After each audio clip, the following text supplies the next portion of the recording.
बच्चों, let's read this question. The question says, given below are two statements. Statement 1, boiling point of 3 isomeric pentanes is given. ठीक है, order दिया हुआ है.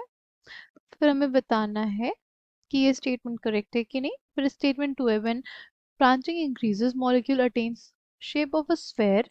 This results in smaller surface area for contact, due to which intermolecular forces between spherical molecules becomes weak, thereby lowering the boiling point.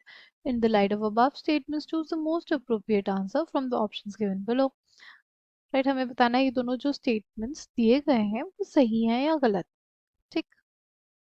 The key concept for this question is boiling point of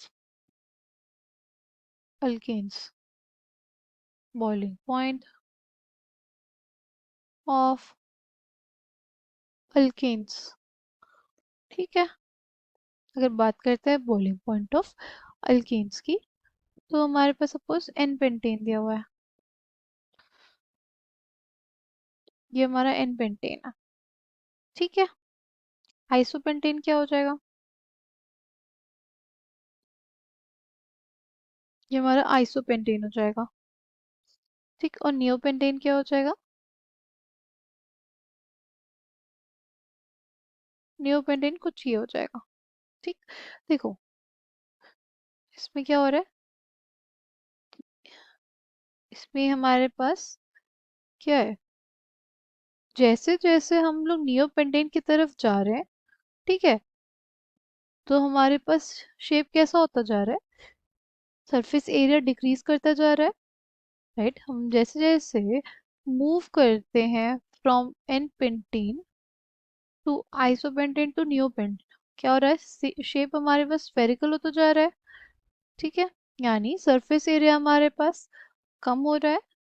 right. Surface area हमारे पास कम हो रहा है. ठीक.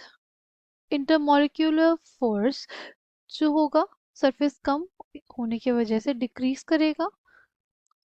अगर intermolecular force ही decrease कर जाएगा तो हमारे पास बॉइलिंग पॉइंट डिक्रीज कर जाएगा. क्योंकि बॉइलिंग पॉइंट जो होता है, boiling point is dependent on, directly proportional to intermolecular forces. जितने strong intermolecular forces होते हैं उतना ज़्यादा boiling point होता है.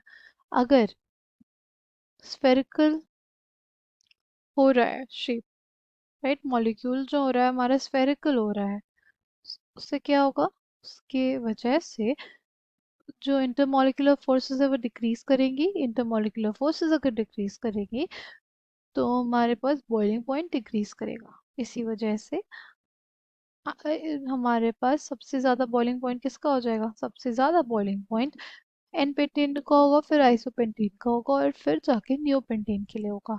ठीक है. देखो कि इसमें क्या है, ज़्यादा स्फेरिकल नेचर है. राइट. स्फेरिकल नेचर की वजह से इंटरमॉलिक्यूलर फोर्सेस डिक्रीज करेंगे, जिसकी वजह से बॉइलिंग पॉइंट डिक्रीज करेगा. ठीक.